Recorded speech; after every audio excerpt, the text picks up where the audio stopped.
Hey guys, what's up? Skyrim has got to be one of the greatest games of all time. It's one of the biggest games of all time. It's medieval fantasy, and it's a long game with a lot of content, and you can kind of play it any way you want. You can play it, you can do the levels, you can do the quests, or you could just like go wandering around, going into caves, going into castles and keeps and different forts and stuff like that, killing the monsters, taking the treasure. But there's like really better ways to play it. For some reason, with Skyrim, sometimes the first time I played it, I never saw a dragon, but I did see a lot of those Oblivion gates where you walk through this gate and you're like in another dimension. And it's weird. What's weird is when I played it over from the beginning, because I basically played it into a point where I was leveled up enough where none of the levels were posing any kind of challenge. Like basically you get powerful enough to beat the game. And that's how you kind of like win. It's not like, you do this, you do that, and you reach the end of the game. You don't. And you probably will never reach the end of the game because unless you do every single quest, every single thing you're supposed to do in that game, and there's tons of quests. I went to over level 40 and still I haven't found all of the quests that I have to do in that game. The thing about the quests in Skyrim is some of them are like, you don't want to do them, which is interesting because like not all the quests are cool. Some of them are really weird. Like you've got these like, there's this one quest where it's basically the god of domination and horror and who's like commanding you to do this quest for them. And you're like, no, I don't want to do a quest for some freaking god of horror and domination, whatever it is. You don't want to do that. Why go through that kind of, you don't want to get into that kind of drama. But the thing is that with quests is there's quests for everybody. There's good quests and there's evil quests. There can be like save the town, save the city, kill the monster, or there's evil quests like steal from this person, or try to collect money for a mafia boss or something like that, and join the Thieves Guild, and you basically have to do all of these like you have to steal from people. I don't even know. There's also like a Brotherhood of the Assassins where they ask you to assassinate people, and even though that like the people they ask you to assassinate probably aren't good people, it's still like, why do you want to assassinate someone in a game? This is not Assassin's Creed, right? It's a medieval fantasy. It's more about killing dragons or riding unicorns, or like fighting monsters and collecting magical weapons and items and treasure and gold. That's kind of what you expect that game to be, but the quests are so many. What's cool about the quests is you don't have to do them. You can like either go on a quest to join a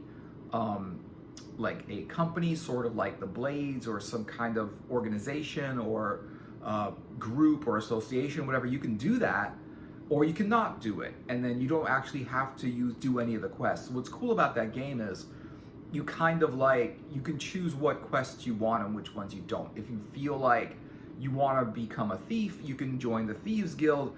If you feel like that's not really what you want to be doing in a game and it's not really fun, then you could not join the Thieves Guild. And what's interesting about it is that you can't really do both. Either you're going to be, an ethical sort of like character in that game, or you're going to be like a thief and you're, like kind of like steal stuff. The thing about the Thieves Guild and being a thief in that game is whenever you do anything wrong, and I think this is like, I don't know if this is actually good in that game. I personally don't like that feature of the game, that like whenever you do something wrong, which is like steal from someone or attack someone, so if you accidentally, press the button that attacks with your sword and you hit someone with your sword, you'll get all of the guards in whatever town you're in to come in and either like fine you money or try to just kill you. And what's interesting is that you get into these situations where you did something wrong, and now the guards, they're not trying to like arrest you and like take your money, because there's a way out of that. Basically, they basically will just arrest you and take your stolen possessions, take a certain amount of gold, and then let you go. But instead, what they'll do is they'll just attack you and try to kill you. It really depends what you did wrong. If you stole something, chances are that there's going to be a fine for it, and you have to give it back. If you hit someone with your sword, chances are that they're probably going to kill you, and then you don't really know how to get out of that situation, because no matter how much you attack the guards, there's always more guards coming in. And even if you kill all of the guards in the whole town, it doesn't really matter, because it ends like any kind of adventure that you can possibly have in that town, because everybody in that town will be against you, so you won't be able to go on quests or adventures that have anything to do with the town that you're in. And so it's just a weird thing where I can understand, okay, fine, you did something wrong and now there's a penalty or whatever, sort of like a penalty in a sports game where, like, oh, you push the other athlete, and now you have to sit down for like an inning or something like that, and then you can't play in the next hockey thing, but with this, it's like the guards come after you, they kill you, and then you try to, like, okay, fine, you start over, you respawn, and then what happens is that when you start over, the guards just basically just come at you and kill you again. So there's the only way to do that is to, like, find a previous save point before you did anything wrong. And sometimes you're going to lose a lot of advancing in the game in order to do that. Sometimes you got to go all the way back to where you were the last time there was a save point. And and the thing about this game is that it's got a lot of save points. It saves on its own. It's got like multiple save points where it saves completely on its own. And so you could kind of do that, but then you lose a lot of progress in the game, and you lose a lot of, like, you could have done this whole quest or adventure, and then you lose all that because you have to go all the way back and redo that. So that's what's cool about this game, is that you can pretty much play it any way you want.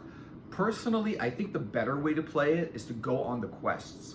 You get the quests by talking to people in the towns.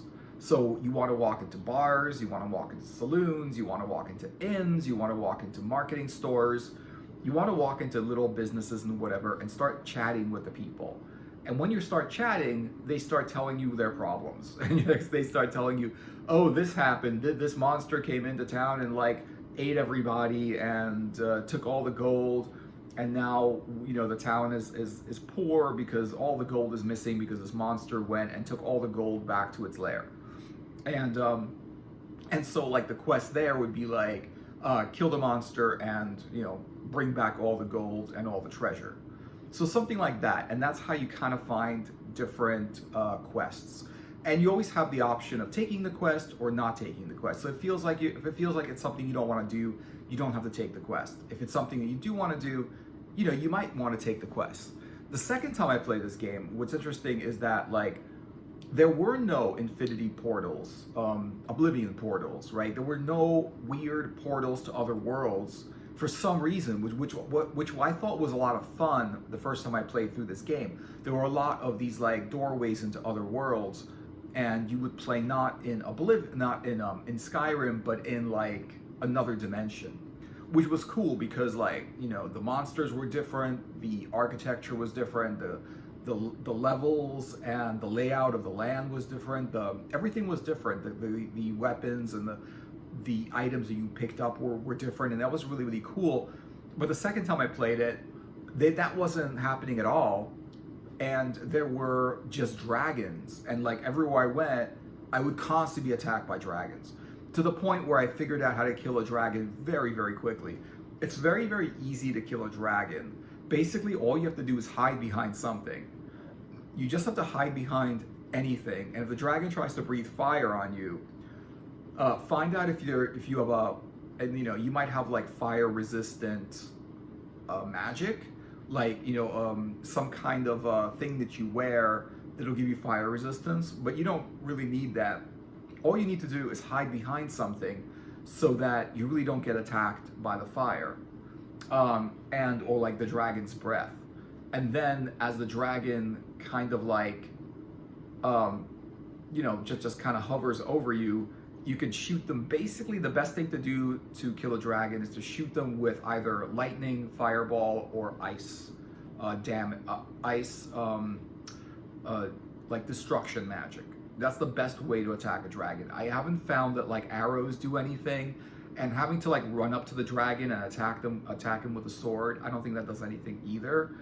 Because you just get too close to that dragon and it's just too powerful. If the dragon bites you, it'll take like most of your the life bar that you have on your character. So you want to stay away from the dragon. You want to hide behind some kind of shelter, you know, like sort of like the kind of thing you do when someone's shooting at you in a game, where you like hide behind something, you duck and cover so that the dragon's fire can't affect you.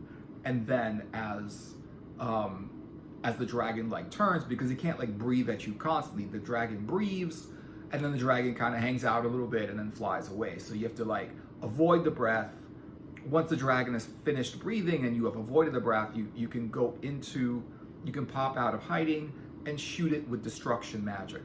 You could shoot it with like regular destruction magic, you know, just as a spell, or you can use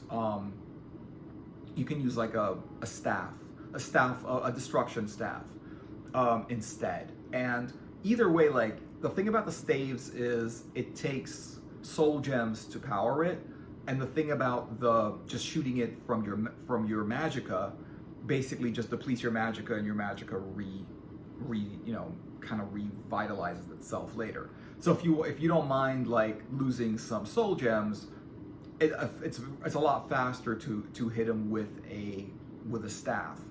If you don't want to lose soul gems, you can hit them with like just magicka, magicka magic. So you just kind of like shoot magic from your hand, sort of, when you have that spell. And so it's pretty easy to kill a dragon. You know, at first it's kind of a little bit of challenging. Some dragons are super powerful, but as long as if it's breathing like cold on you and you have like protection from cold, you know, you can do that. So that's pretty cool. But the thing is, what was weird about the game the first time I played it, it was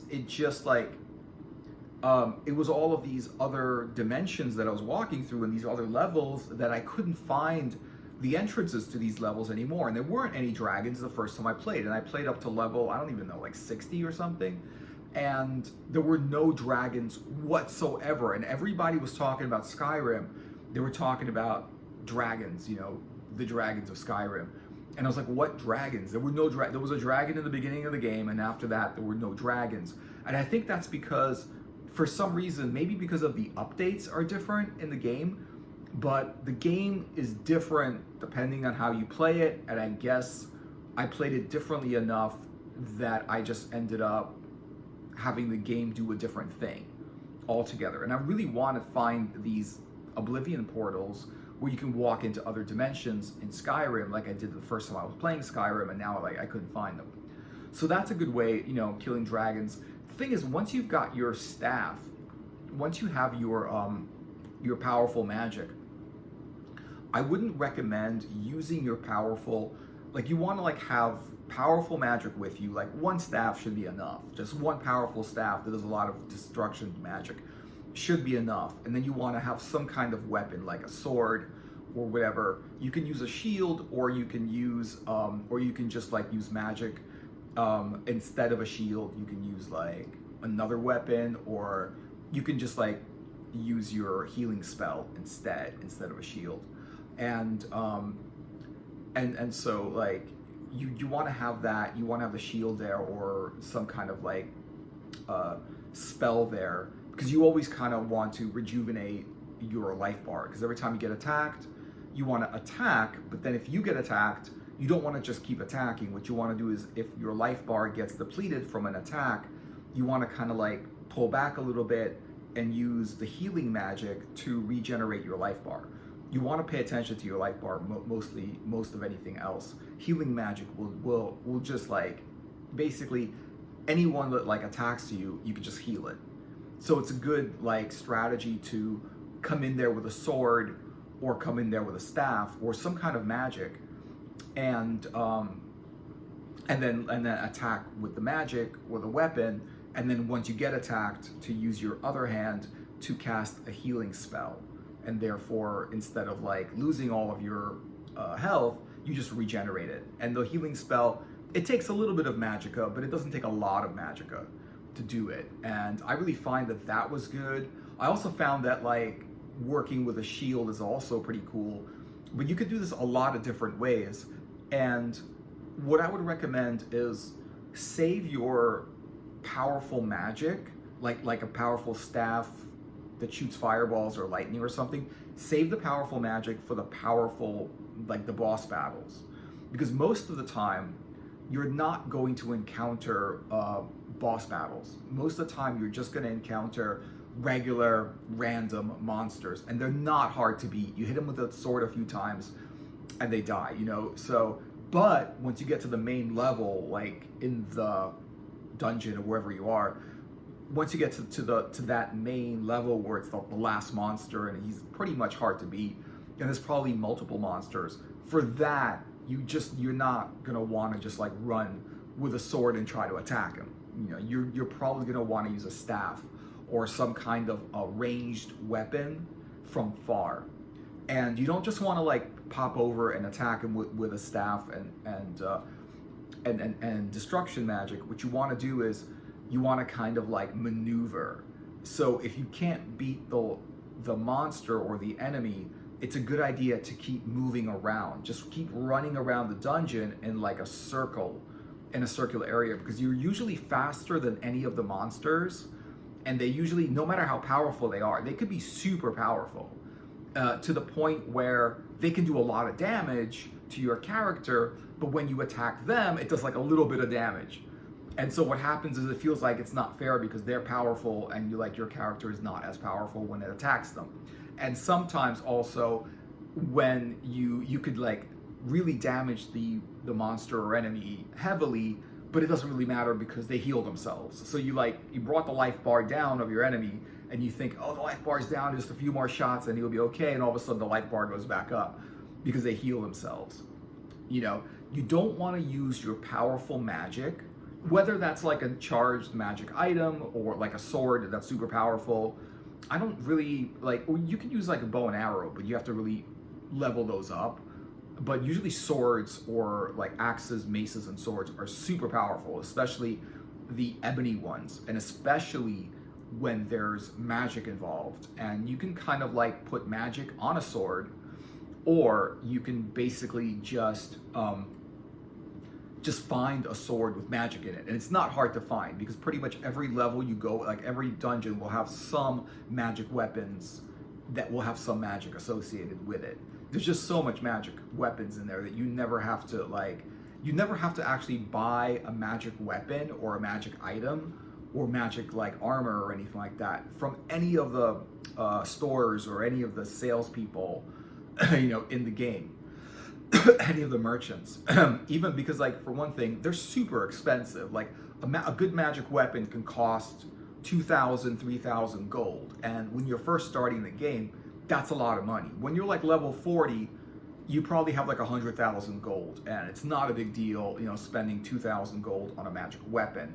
But it makes no sense to do it because you could just go into a dungeon, clear the dungeon, and you're probably going to get a pretty cool magic weapon from that dungeon. So buying magic weapons and armor, even though merchants sell it, I wouldn't recommend buying it, but I would recommend selling, like, you know, like basically picking up the most expensive items during your quest, and then just pick them up to sell them later. Like, you don't even have to, basically, if they're valuable, you can like pick them up and you can carry like a certain amount, and then you could just like sell them later. And you probably won't be able to pick up everything because you can only carry a certain amount, but usually, you know, some of the more powerful items are like more expensive, and you should be able to, like, you know, sell that to some of the merchants just to make some gold. The thing is that, like, I don't find that gold is really necessary.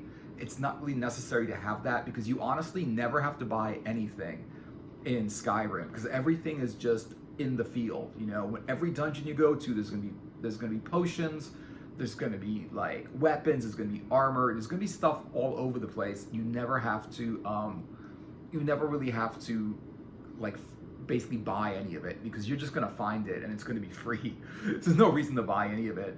And there's also another strategy that you can use if you're having trouble beating a boss or a very powerful enemy. The best thing to do is like you can go right up to them and attack with your sword or a magic weapon. Just get your most powerful weapon, attack with that. And as the enemy is like, when the enemy attacks you and hits you and depletes your life bar, basically you can just drink a potion and the life bar goes back up. And so if you have enough potions, you could take a ton of damage without really dying because you could just rejuvenate with potions. Potions are so plentiful that it's easy to carry like 10 to 20 to 30 life potions on you at the same time. Except they get heavy after a while, but you could pretty much carry a lot of stuff. And so you can attack and not worry about taking damage so much, because what happens is when you go to drink the health potion, when you go to drink the life potion, basically it pauses the game where you are, and it's like it takes no time or effort to actually do that, and it just replenishes your life bar, and now the monster has to kind of hit you again to bring your life bar down. And in the meantime, like as you're drinking these potions and you're being attacked, you're never going to be like attacked to the point where your character is killed in the game, because you just keep replenishing your life bar as you're in combat attacking the monster. And when you attack them, like especially with a good weapon or like a magic weapon, just use your really, really powerful weapon at that time. You'll be able to like basically defeat any monster. I find like even like the problem with the game is that it's not that it's too hard to play, it's that after a while you figure it out and you figure out all of the strategies for beating the game, and it becomes not challenging. It's still fun, but it gets a little bit repetitive and boring because all of the dungeons kind of look like all of the other dungeons, and all of the monsters kind of say the same things and they look kind of the same, and all the weapons are like weapons you probably already had before. And the problem is not like the game is too hard. The problem is that it's just you get used to it and there's just not a lot of variety. It's a big game, you could play in it for a long time. There's a lot of new content, but there's not like a variety of content. It's just all the monsters are pretty much classified as certain, like this kind of monster or that kind of monster or the other kind of monster. And basically once they give you those powerful weapons, the staves that do tons of damage at a distance, swords that do like a ton of damage and deplete life, deplete magicka, deplete all of that, or they're against certain monsters. Basically destruction magic and restoration magic is pretty much all you need.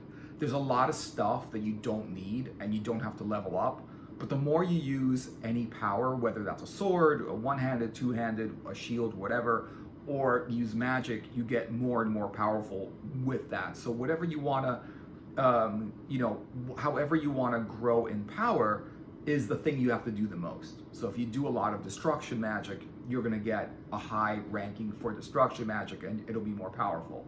If you want to attack with a sword, eventually your one-handed attack will become more and more and more powerful, because the more you do it, the more powerful you get at doing it. You don't get powerful doing everything, just the things you do. And there's just so many different ways to play this game that you could pretty much do it anyway. So these are just a few tips about how to kind of like handle some of the situations in the game and how to play the game. Let me know what you guys are thinking in the comments. Thanks for watching. Hope you enjoyed the video. Like and subscribe, and I'll see you guys in another video later.